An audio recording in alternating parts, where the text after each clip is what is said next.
Hey everyone, my name is Jason Filer, and I'm extremely excited to welcome you back to another episode of The Afterglow. In this barbershop interview series, we celebrate the depth, history, and ever-evolving artistry of the barbershop harmony art form. For today's episode, I'm incredibly excited to welcome the 2023 BHS Mid-Atlantic District Quartet champions and two-time BHS International Quartet Contest finalists, Smoke Ring. And you are the man, you are the man, you are the man, you are the man, you are the man for me. Oh, make me an offer I can't refuse. Live by the Hudson River, and now the breeze moves through your door. Well, honey, if you don't have a unit in your window, I don't want to hear anymore. You say you live in a penthouse, you got a terrace with a view of the night. Well, that's swell, but I really must tell you that air conditioners a much prettier sight. it don't. With an unmatched sound and personality for miles, Smoke Ring has been making waves in the barbershop community over the past few years with everything they've put on the contest stage. From classic barbershop all the way to Britney Spears, they're showing that at the end of the day, authenticity and class always win. Today we'll talk about their musical journey, how everything that's happened over the past 2 years has affected them, and also how they've affected the barbershop world as a whole. So sit back and relax, there's no reason to wait any longer. Let's uncover the people behind the quartet. Here's Becca, Tags, Alexander, and Gabriel. It's Smoke Ring. Smoke Ring, how's it going?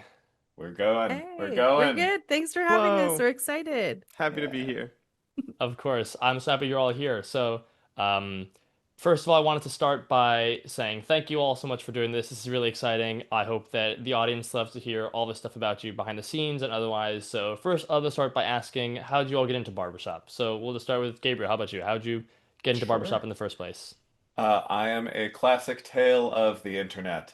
I had very little music in my education, so my high school programs were non-existent. Zero music in my high school, so I turned to YouTube. I started getting back in the early days of multi-tracking. Your people like Andrew Kessler and Danny Fong, who eventually went on to be an Accent, who are still doing amazing stuff all around the world. Um, and I still had very little music in college. And when I moved back to the United States after college, I was watching videos and started getting the BHS videos coming into my feed. And it took me, I'm ashamed to say, 3 entire years before I figured out, oh yeah, these are real people who rehearse in real places. And I live in New York, so there will be people doing that here. And then I looked up Voices of Gotham and showed up to what I thought was going to be a rehearsal and actually turned out to be a concert, a send-up concert, send-off concert, a send-off concert for Sirens of Gotham to go win Harmony Classic in 2018. And I was hooked after that. I auditioned 2 weeks later and just actually celebrated my 7 years in the Gotham community as of November 5th. Wow. Congratulations on the most important anniversary of that course, the 7 year anniversary. Everyone knows that. Yeah, of Cool. course. Thank you. Thank you for sharing. Becca, how about you? I've been singing my whole life since I could talk, kind of. And I'm originally from Germany, so when my family decided to move to the States, we landed in North Carolina back in 2012, and a year later, my mom had joined a chorus, Carolina Harmony Chorus, Sweet Outlines, multiple Harmony Classic champs. Joined that chorus, and she told me about it, and I was like, that sounds amazing, combination of a cappella music as well as kind of musical theater-esque. So I joined little 17-year-old me with wonderful chorus of women. Loved it, had to take a break with college, and then eventually moved up to New York a couple years ago, joined Sirens of Gotham, where I met all of these lovely people, and yeah, the rest is history. Awesome. Thank you. Tags, what about you? I had sang in an a cappella chorus when I was in college, but then when I graduated, just started doing adult life, it was like 6 or 7 years of absolutely no singing, and I desperately missed it. And so I did my grad school program in California, moved back to the East Coast, and as soon as I came back, I started searching on Google just choruses near me, without any context of what like barbershop was culturally, competitively. Um, Found Sirens of Gotham chorus via Google, showed up to one of their guest nights and auditioned. They actually were not really supposed to be auditioning people at the time, but they desperately needed basses and asked me what my low range was, and they're like, all right, just come in and we'll see. So I auditioned and joined the bass section and have been in the Hell's Kitchen community since 2019 now. I sing with Gotham Chorus now. Cool.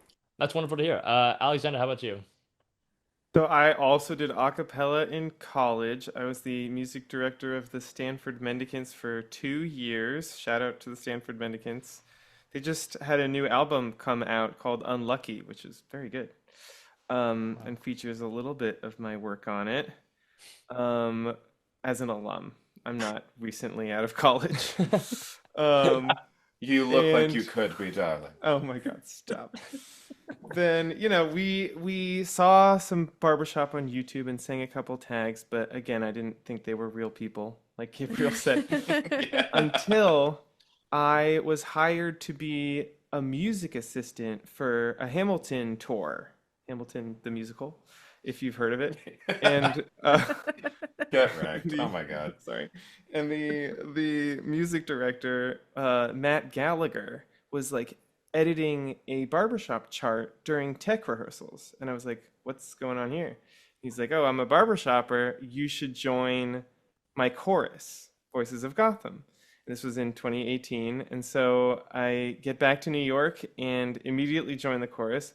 Matt never shows up to any of the rehearsals, but I get hooked immediately, and that's how I met these people, and that's how I started. Yeah, wonderful. Well, it seems I sort of got a bit of a sense of how everything came about, but can someone sort of describe what was the process of these four people coming together to form a quartet? What was that like, and how did that come about?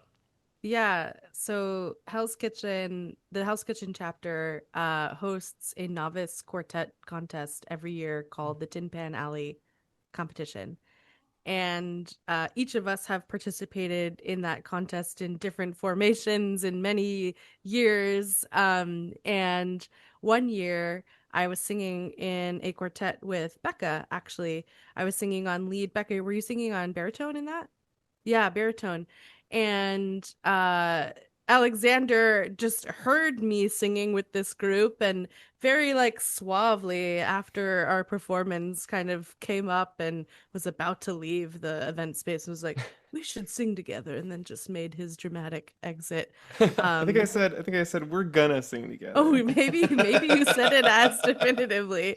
But then you know what? A couple of weeks later, he shows up with like Sunday Kind of Love sheet music and said, let's try singing this and finding some other people that we ought to sing with. And that's kind of how it all started with Sunday Kind of Love and Alexander Ronneburg initiating.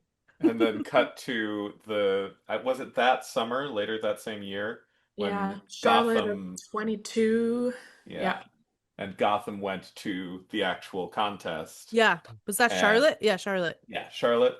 And afterwards, we were just all celebrating having this new chorus, having competed properly for the first time.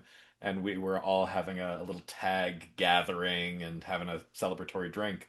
And I think, again, Alexander kind of orchestrated it where he grabbed tags and Becca and me, and we all went and hid behind a curtain because we couldn't hear anything because it Right. was classic barbershop. Five different groups of people all singing competing tags, all in the same room that had next to no furniture in it. So it was very echoey. And so we hid behind a curtain. And do you remember what tag it was, Becca? We sang Phantom a couple of times, but I don't remember what the first one was. But Phantom was kind of the one that Yeah, clicked, I yeah, think. What's that jazzy one you like, Gabriel? yeah. I know we'll meet again someday. I might have It, been it that might have one. been that, yeah. Yeah. So what somewhere in there, and that was our first time, the four of us singing together, and we just sort of went, ooh, that was nice. We should do that again. And then Yeah. Alexander was like, well, I have this chart, Sunday Kind of Love. Yeah. Yeah, and then we had our first unofficial rehearsal November 11th that year. So we just Yeah. celebrated that 3-year Oh anniversary. Yeah, wow. of our first like actual rehearsal. Yeah, Yeah. back when we Mhm. were called Behind the Curtain. Yeah. Yeah. All right, well, speaking of the name, I was gonna ask, how did the name Smoke Ring come about? It seems like there was a different name first. I can assume how that one may have happened, but how did you land on Smoke Ring eventually? It was spreadsheets. Yeah, but we like knew the vibe that we wanted to have as like, this group who you'd kind of see in the back of a jazz club or a cabaret lounge I in the have some of our evening. backups here. Yeah, and so we all like with that we like okay, we're all bought in like that's the kind of vibe of who we are. And we all started thinking of like words and phrases that fit that vibe. If you want to run through a couple of them, Alexander. Nightcap, Velvet Dream, Mood Lighting, I remember that was a popular one. And Love That's a good Seat one. Love Seat. and Chandelier. Yeah, just all of these images to evoke like going through a curtain in the back of a bar and entering on a sort of cloudy air with a lit stage and that kind of feeling. Yeah. Yeah. And Cool. Smoke Ring was just like at the top of all of our lists when we started picking favorites. Yeah, I think we all picked our top five, and that was the only one that was on all four lists. And on Oh. yours twice Yeah, accidentally, because I Gabriel. accidentally picked a top four. Yeah. So clearly I really wanted it to happen that Yeah. way. But Yeah. we liked the play on words with ring as well for barbershop. Mhm. Yeah. Yeah. Yeah, Fun. that makes sense. A lot of good options there. So if someone's looking for a quartet name with the same vibe, we just got a Love few of those Seat there is a for free. great one. Yeah. So I wanted to ask, what brought you from, that little group sitting together to being like, we're gonna compete and do this seriously? Was that like an automatic thing, or was it like, oh, let's talk about this. What's this gonna happen? What was it gonna be? I mean, that was probably the next Tin Pan the year following, because Hmm. we learned a couple of songs together. It was Sunday Kind of Love and I Who uh, Have Nothing was our second. I think it was I who have oh, Le nothing. Jazz, Le But we Jazz. competed with La Jazz Hot at Tin Pan. Oh, you're Yeah. right. right. So yeah, it was after we did a winter concert with the chorus, and that was I Who Have Nothing, my chart, and a Sunday. Something. And then we did Tin Pan Alley like a month later with La Jazz Hot that we had shamelessly stolen from Sweet and Sour, Right? um, who in turn got it from Patrick McAlexander's other quartet, Midnight Croon, if I'm remembering right. Um, and we ended up winning Tin Pan Alley, and at that point we went, this may be something to pursue. Yes. I was kind of just like, let's just see how we do. Like, Yeah. let's just see how it goes. It was a low stakes environment for beginners to just get a sense of, the judging experience. But the barrier to entry is lower because you're singing at a bar. Yeah. Yeah. Most folks are having a cocktail, including the judges, so it's a little less nerve-wracking than the classic, a good gateway contest. Yeah. Yeah. Well, but then there was, of course, the issue that we went to prelims like a month or two later, Yeah. and everyone got mad at us because we didn't do the second round to qualify because we only knew two contestable songs. They were like, "Well, just Wow. just do polecats," and we were like, "We don't know all Don't the know I don't polecats." know about that. We knew. But we ended up winning that division contest. Yeah, it was Yeah. Northern Division. Of Mid-Atlantic, yeah. It was just our year of surprise. We were going to a contest and oops, we won. Happened. Good problem And to then it have. happened again. It happened again at At District. the Mid-Atlantic District contest, yeah. That was the biggest surprise That at was big. all of all. I still can picture Joe Cerruti's face as we came off of stage, and he's just like, Yeah. Yeah. Yeah. And Because he said it's not your year to win, do whatever you want. yeah. And then we went and won, and he put his foot in his mouth. He left a foot wide gap in his jaw to put his foot inside of it. But yeah, so that was the point at which we went, well, I guess we're in this. Yeah. and Wow. and if we want to like talk about it, we had a period of time where we kind of sat ourselves down and talked about norms and talked about our why. Norms being like, how do we want to operate, and why being like, what's the purpose of our quartet? What's our goals, and why do we do what we do? Thanks And to so, Kate McDonald for Kate McDonald, helping us think about good ways to get started as a quartet. She gave us that kind of framework Mhm. after working with GQ to just like, hey, like this is a good thing to start off with. Like get on the same page about what you want to accomplish as a group. yeah, Yeah. yeah. And so we sat down and we brainstormed and came up with our own kind of ideas, and then from that combined into like a list that we then didn't look at for like a long time, but it has kind of informed us as we go subconsciously and just set us off on the right direction when we were first kind of establishing ourselves. And we wrote down things like inspire other voices within our communities, give the audience space to see themselves and feel feelings, connect with the community, invite them to join our journey, challenge ourselves, better ourselves musically, sing at a high level, be fully ourselves, etc. Wow. That's a really cool thing to hear about. I feel like that's probably not super normal for most quartets. They probably, I assume, just sort of start by going, like, oh, let's sing together. So it's cool that Yeah. y'all had kind of like a very specific, like, this is what we're doing and this is why we're doing it. That's really cool. Yeah, and I realized I stopped myself as I was reading the list, and the last few items are pretty fun.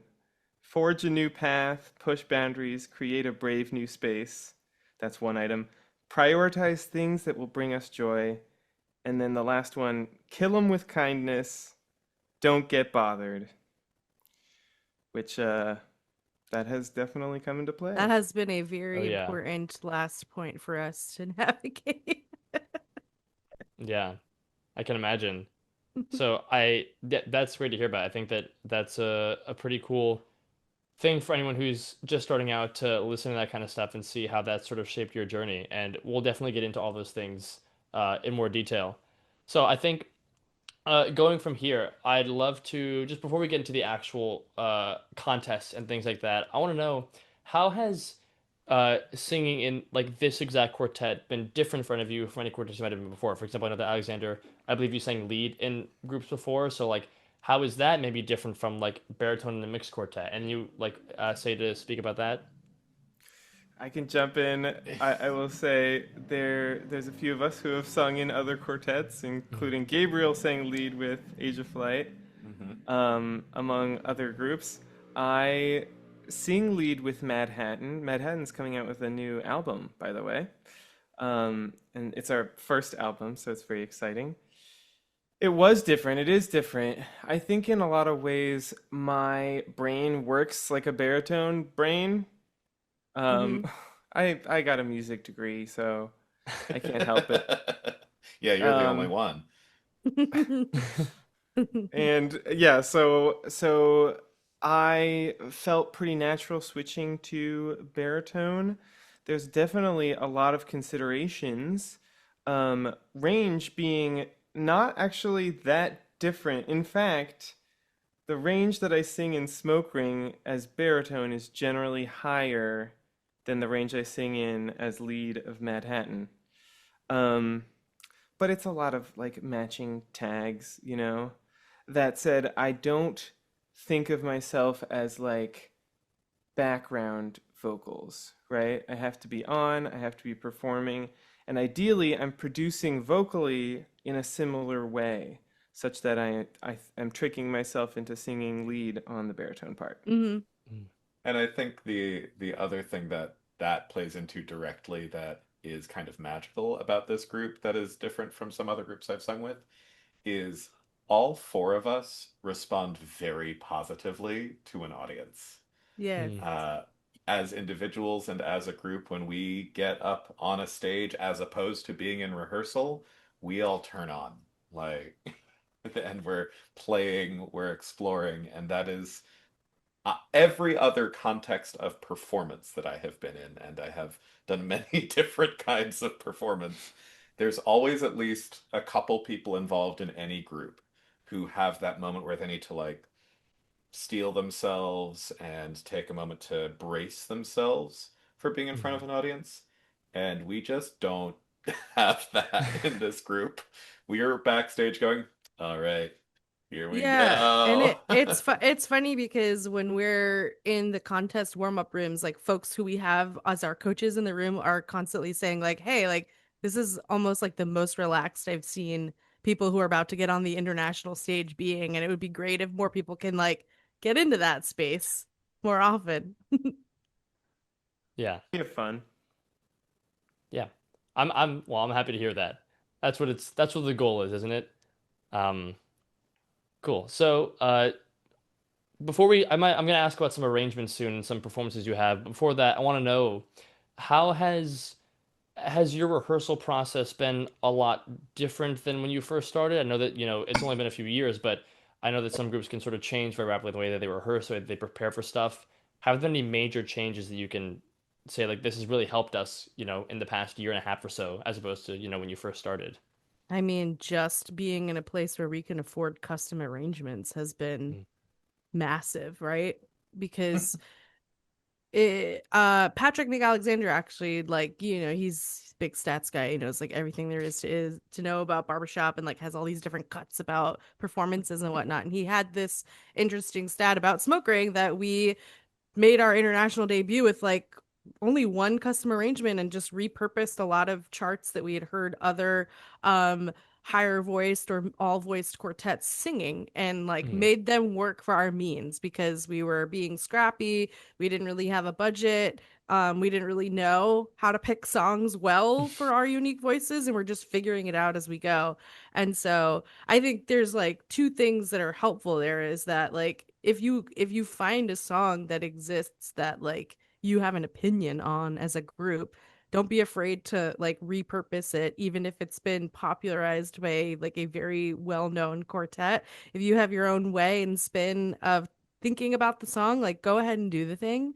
And then two, like there's really nothing better than having arrangements with vocal uh your own voice and range in mind. And so when you're able to get into the space for getting custom arrangements, or if there are novice arrangers even in your districts who you want to work with to figure out how a custom arrangement can help, it really does make a significant difference on your ability to perform. Totally. I'll add you asked about rehearsal. We're talking about arrangements.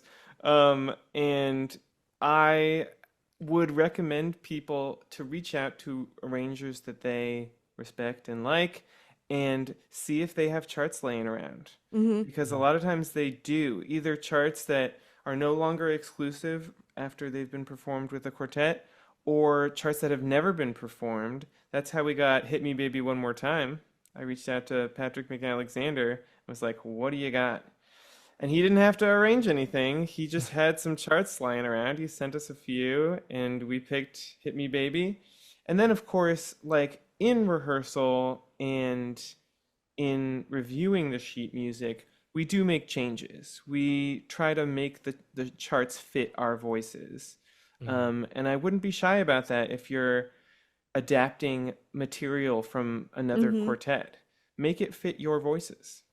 Yeah, Alexander and I do a lot of switching on Mm. notes. And it's funny, sometimes I'll listen to a recording and won't recall that we made this switch because we're doing such a good job of matching each other. So that's cool too. I Yeah. think from an actual rehearsal perspective, though, we have just recently started kind of ramping up our cadence for Mm. learning material. Hmm. Because for a long time we were sort of very carefully trying to chunk things out so that we spent a lot of time on the learning process. But as we've grown to trust our own voices, trust each other's voices more, we're starting to increase the pace at which we learn new material. Mm. And I'll always shout out duetting and trioing. Like, no matter how good you are, it's hard to hear everything if you don't pare it down and focus on two or three voices or even one voice at a time. Mhm. Hmm. And it's not as fun because everyone wants to sing with all four parts all the time. Uh-huh. But if you kind of bite the bullet and just do it, it helps a lot. Yeah. Great. So if anyone's listening who is trying to rehearse a quartet, do those things, and then you'll be as good as Smoke Ring immediately. Well, we I'm just also kidding. empower each other to like be coaches in those moments when we're not Mm, singing. So like you're still active in the rehearsal by helping your quartet mates get some opportunities from what you're seeing and hearing and observing in those times when you're off, essentially. And Mhm. moreover, it's really helpful to divide your brain into coach mode and performance mode Yeah. such that you don't build a habit of being in coach mode while you're performing. mm-hmm. And then you go on stage and you get that thinking face, which, hey, baritones out there, you get it. I still deal with it sometimes, but you in rehearsal practice that division. I think also the division of like we are doing technical work versus we are doing artistic work and trying to separate the headspaces as much as you can for those two things. So yeah, there's a lot to juggle in Yeah. rehearsal. Yeah. Great. That's great insight and great helpful information. So, speaking of custom arrangements you had mentioned, I wanted to talk about a few of the arrangements that you've done recently. First, I want to talk about is I Who Have Nothing. So, Gabriel's arrangement, wonderful arrangement. I Thank you. definitely have. I've seen it live a few times now, and it's been wonderful every time. I wanted to ask you what it was like, Gabriel, to have this arrangement and be able to rehearse it with them and have it be something you've done. And do you ever like sort of change things in rehearsal, like, oh, maybe this would be better, even though you were the one who arranged it? Like, what's that whole experience like for you? I mean, first off, we absolutely changed things. We changed things this year, even after singing it for 2.5 years. Um, because truth be told, I still consider myself a very new arranger.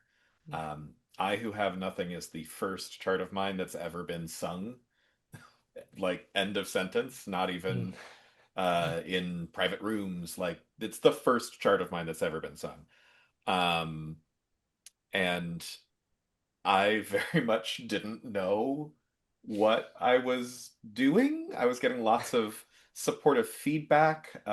We are lucky in the Hell's Kitchen chapter to have people like Adam Bach, arranger extraordinaire, who is very generous with his time and feedback for those of us who are lucky enough to know him. Um, and so I'm absolutely constantly taking information that we get from other arrangers, from coaches, from judges in evals, mm, as I learn more about barbershop, and in particular the main change that we made for this year to allow for more development in the back half of the chart, which is something that I didn't know how to do when I arranged it initially. So now I have a better ear for, okay, I have established a theme. How do I build on that? How do I grow that in the back half of a chart to keep it engaging, to keep it interesting, to keep the musicality judges happy? hmm. Right. Yeah. And what's it like for everyone else to, have the arranger in the group when you're singing it and when you're performing it, when you're rehearsing it? Is that maybe different than the way you'd experience rehearsing or performing any other arrangement that you do? For anyone else who wants to talk about that. No, because we kind of treat all of our arrangements as if we had arranged them. Mm, Like we come at it with that mindset of we can and should change things that aren't working. Hmm. Maybe that's the goal. It doesn't always happen, right? Like if you're like, "Oh, this is a new David Wright chart that was arranged for us. He probably knows what he's doing." And then we're a little less likely to change it. But I am still trying to like think of it in that way of like give ourselves permission to adjust. Yeah. But the I think the one thing that's cool is like we're working on a new chart from Gabe, and at one point I was like, "Oh, Gabe, like how were you intending when you like wrote this diddly? Like what was the tone that you were trying to get across so that I can like make sure I'm interpreting it right?" So that's something like I mean, I'm sure like we could Facebook message Patrick and he would like I happily see. answer a question, but like to be able to work it into rehearsal is something mm, cool to have accessible. yeah. Cool. That's good to hear about. And again, a great chart. I'm going to be linking a lot of the recordings of these things we talked about in the description. So if you hear us talk about something, you're like, oh, that sounds cool, then go check the description because it's all going to be in there. When are we gonna get And on your channel? That's the goal. exactly. Well, that's the goal. That's what's going to happen. So that's going to be also there when this comes out.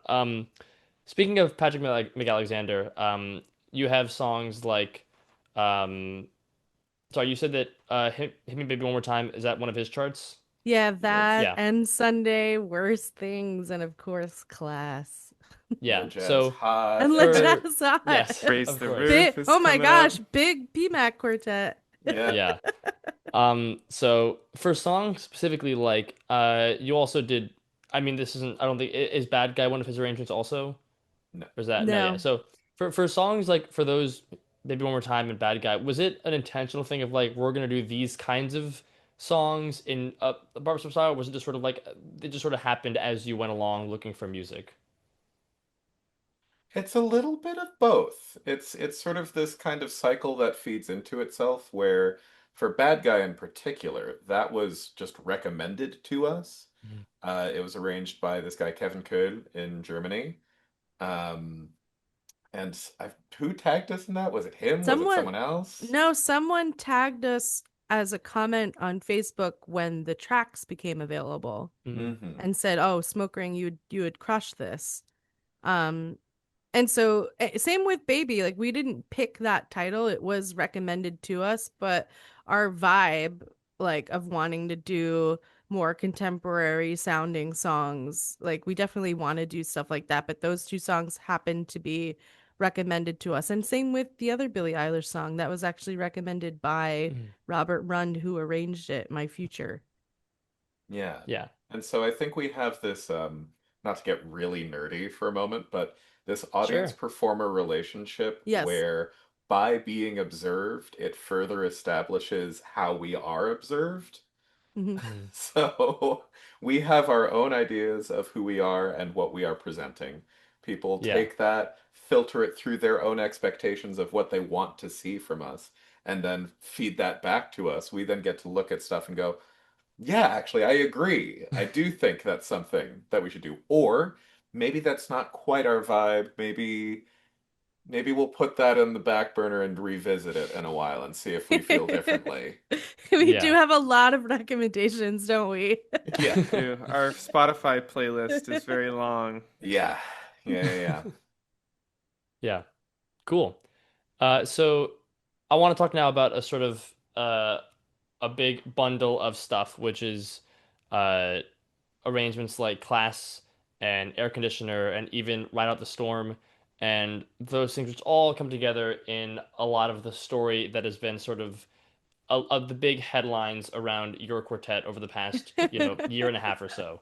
Um, so as you mentioned earlier, a lot of this was kind of dealing with stuff, killing with kindness, that kind of thing. And I think that I wanted to ask, just to give you a space to talk about what has this been like over the past year and a half of, you know, debuting your quartet at an international level, performing extremely well, and yet having to go back and, deal with the backlash of the things that happened, and what and was the onset of that, was it in any way intentional in terms of like we're gonna wear this stuff, or was it just sort of like a very authentic thing, or what was kind of Mm.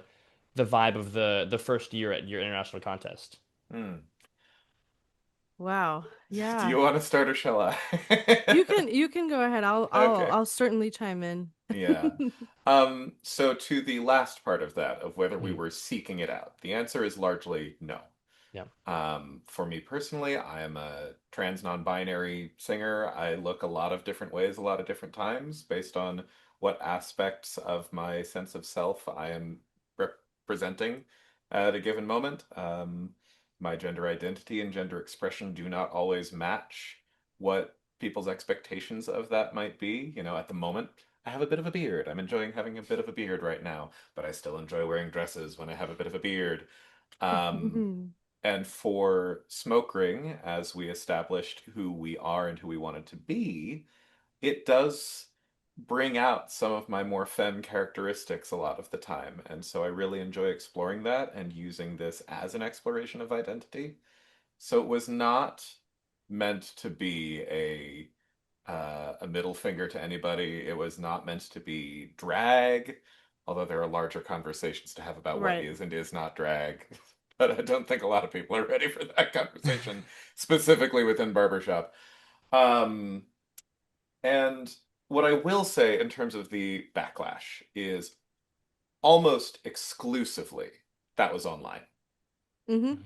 The in-person barbershop community have, on the whole, been absolutely lovely to us. Mm-hmm. Mhm. Anytime we're at a competition or a convention or a festival or anything, people are very lovely, even people who don't necessarily get us, which is fine. We stress that a lot. It is totally fine if you do not vibe with what we're doing.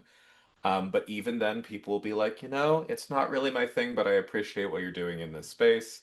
And it's that. It is only in online spaces where people started having issues and started saying inflammatory things. And Or at least that we could see and interact with, right? Like yeah, we Mhm. there are people who in their own circles can say whatever the hell they want about smoke ray, right? Like yeah, we're there. It's never the expectation that everybody is gonna be everybody's favorite quartet or even be one that you like totally fine. We don't expect that from people. We just sort of like, hey, like just give each other the like common human decency of kindness and respect in public spaces, right? Like that's all we really ought to be able to ask of each other, and should hold each other accountable to like that very low standard of Yeah. just human decency.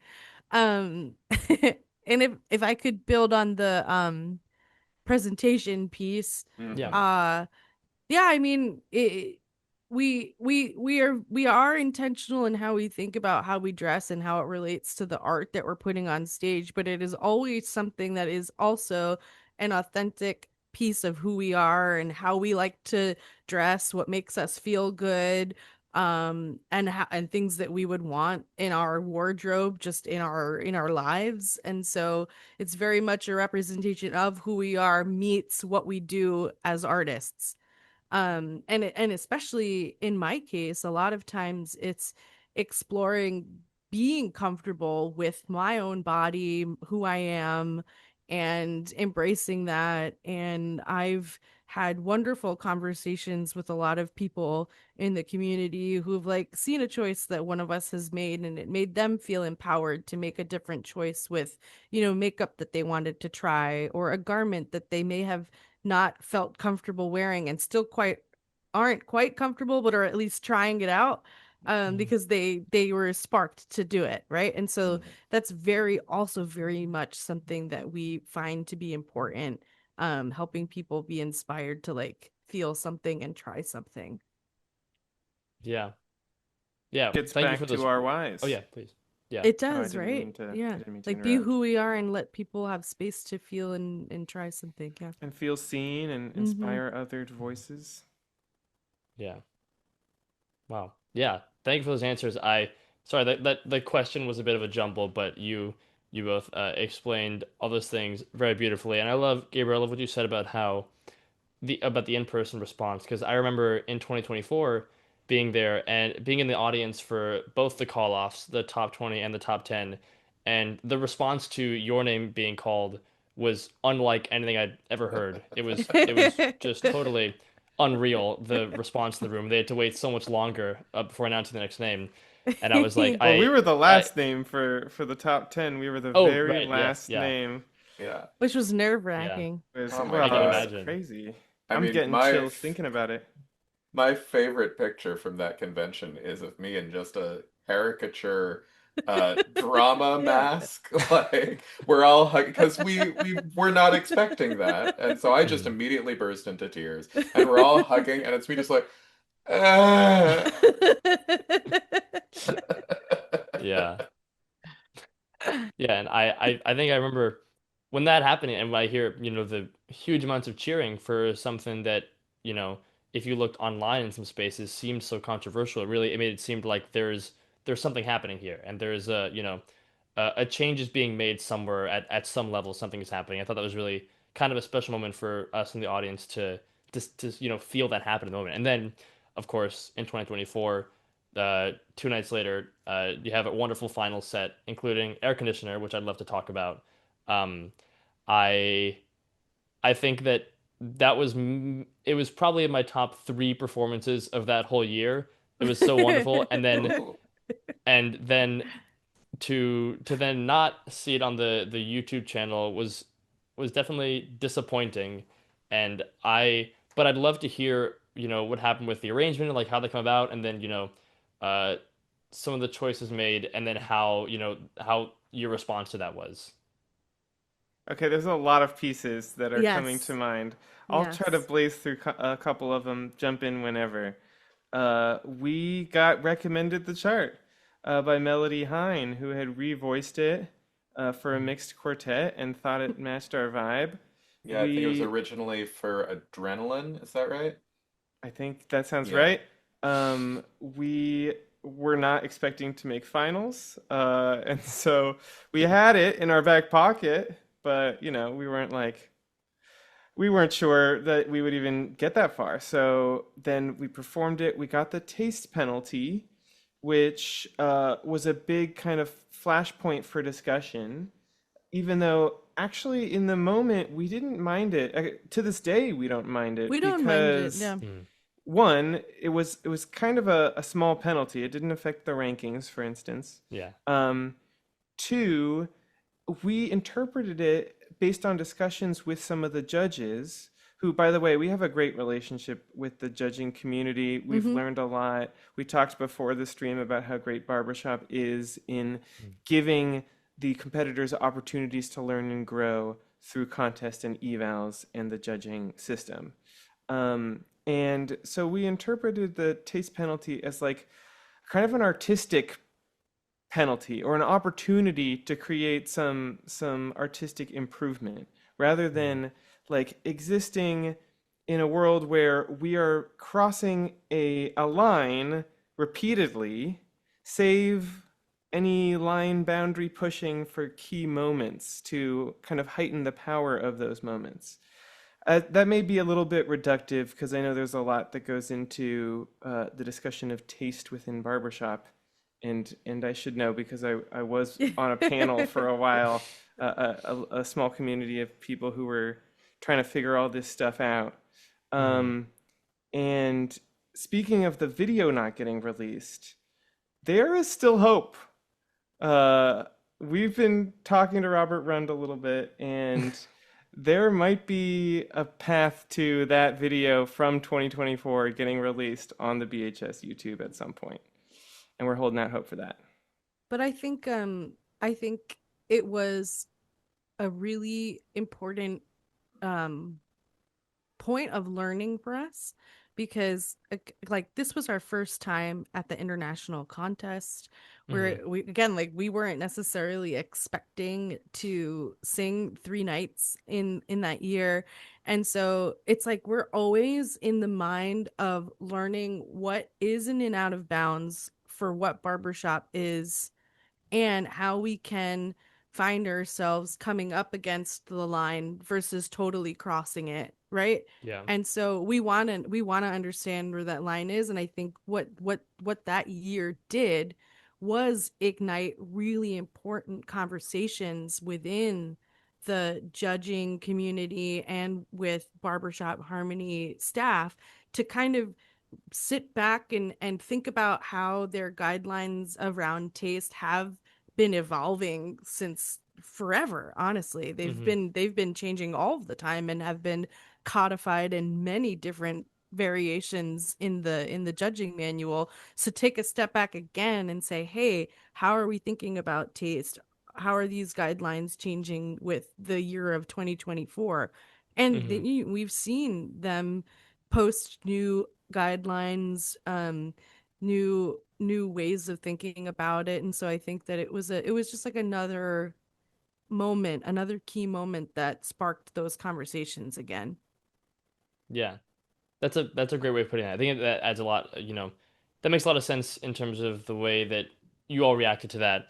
And I think that's great to hear that it wasn't as much of a negative thing as maybe some people online who were, your big supporters kind of felt that you were wronged in a way. So it's cool to hear that it was taken kind of as a way of learning more about the community and a way of making those conversations happen. Yeah, and Um, we're able to like call back to it this year in Denver, right? Like we performed the song again. We made adjustments based off of mhm. the feedback we got about what was in or not in good taste. And there are these really funny moments of choreo where I start putting my hands up again to Yeah. make the naughty move and they slap them down because we've learned. We've had that conversation and we acknowledged it. And like truly it was adjustment singular.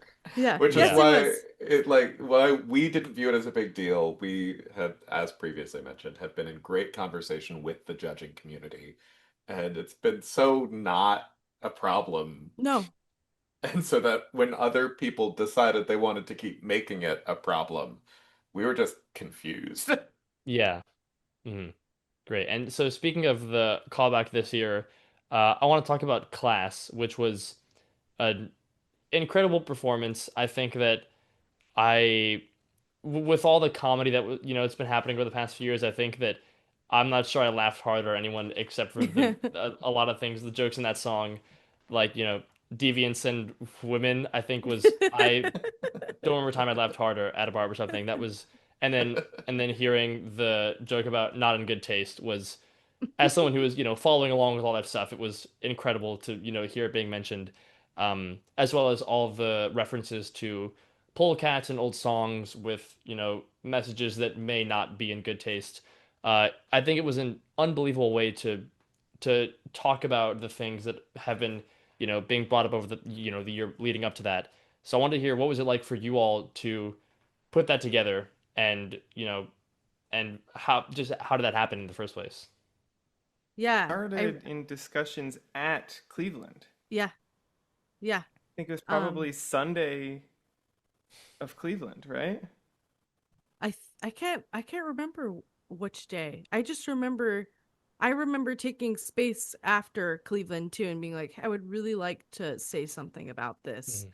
And then that conversation developed into, but in a way that is not pointing fingers at anybody, passing judgment at anybody, or looking down at anybody or talking down to anybody. In a way that's more of like just reacting and commenting about the way things are and our own experience. That was really Yeah. important. So the tone was really important. And Mhm. so Tags initially expressed that thought. Alexander and I, having musical theatery backgrounds, immediately came up with the song from Chicago. What's a Well, song about taste? Hmm. whatever happened to take class? Ah. Ah. And Mhm. Ah. then because we have some extra expertise here in the form of one Becca Eckes in terms of how to pull that off. Becca, do you want to speak a little to that? Yeah, so I mean, Pull that off. pull that off, haha. I mean, we knew that, oh, people have issues with what we look like. So we were in consensus of we need to make a statement about that on top of everything else happening. And I am a not trained. What am I? I don't You know. are I went to trained. school for costumes. You've been And working as a so professional costumer for several years. yeah, I've been, making things for Broadway film and TV here in New York. So yeah, I do that for my work and also for fun.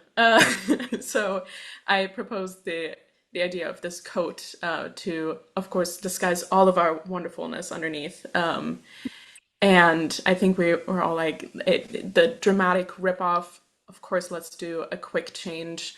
I can do that. I've done it for plenty other shows. So that was a good time. And then we had all our little coats practicing. And then big reveal into bright silver flashy, which nobody has yet to have seen from us, which was, I think, also a fun statement there. Mm-hmm. Yeah, I think it was such uh an amazing way to sort of in a 9.5 minute arrangement or whatever it is, to be able to reference all these things that have been talked about with you all, and that you have all brought up in discussions, whether it's the clothes, the tastings, the any sort of the backlash, and I think it was a really, I think it really speaks to how well you all have been responding to all this over the past year or so in the way that it's been so kind and thoughtful, and like you said, Tags, in terms of, not talking down, but just talking about it and Yeah. bringing it up. And I think that it's done so much good for the community to have that there and to have you all here doing this and kind of leading the community forward in terms of the way we think about things, the way that we're accepting of things. So I first of all, I want to say thank you for all that stuff and for all that you guys have done for that. Um, I want to talk then about the decision to do air conditioner again. Yeah. Was that sort of like, because I remember I was in the audience there and I was thinking like I really really hope that they do it again. I think it'd be such a perfect thing. And then you did, and I was like, that's incredible. So what was that? Was that like an immediate like we have to do this, or what was It the was thought for process? you. It was for wasn't you. It was the for it me. Oh, wasn't thank you so much. it wasn't the first song we were going to do, but because we were aggressively learning so many new songs, the conversation shifted to, well, actually, what if when we do the reveal, we do the naughty song, but with the feedback that we got applied to it? That actually sends a really powerful message of remarking about taste and then doing the song that earned the taste penalty in a way with like a very slight modification, and like, let's see what happens if we do that. Mhm. And I think that package worked so powerfully in that way of like not only talking about the circumstances around taste, but also redoing the song that got us the penalty to begin with a very slight modification to really cement home after we just had this whole conversation with the audience. Now have a think about it now, this song, now that we've just talked about all that other stuff. Yeah. And we didn't get a Yeah. taste penalty, which is probably for any number of reasons, like who's in the pit and how we presented the song and the context, but also just the fact that we did it a second time. Yeah. I think within that year, the culture had changed and had made a lot of progress, I think. Mhm. Yeah. Especially because we've had a lot of conversations that led up to doing class in the way that we did of what do these songs actually mean? Right. What are we actually talking about when we sing these old-timey songs that are filled with euphemism? Right. And where is the line where the euphemism stops being okay? Mhm. Yeah. And a lot of it is about the intention of delivery when you sing these euphemisms. And that is part of what we adjusted in V2 of Air Conditioner. Hand choreography was a small modification that we made. And it was more of a tongue-in-cheek performance because it was now in the context of talking about taste. Mhm. And so we were able to make some, jokes pointed at ourselves within that performance as well. And of course, a brand new tag arranged by Melody Hine for these four voices, which was Mhm. also fabulous. But in the end, Yeah. it really was all for you. Jason. You, Jason Feeler. For me, Jason yes. Feeling.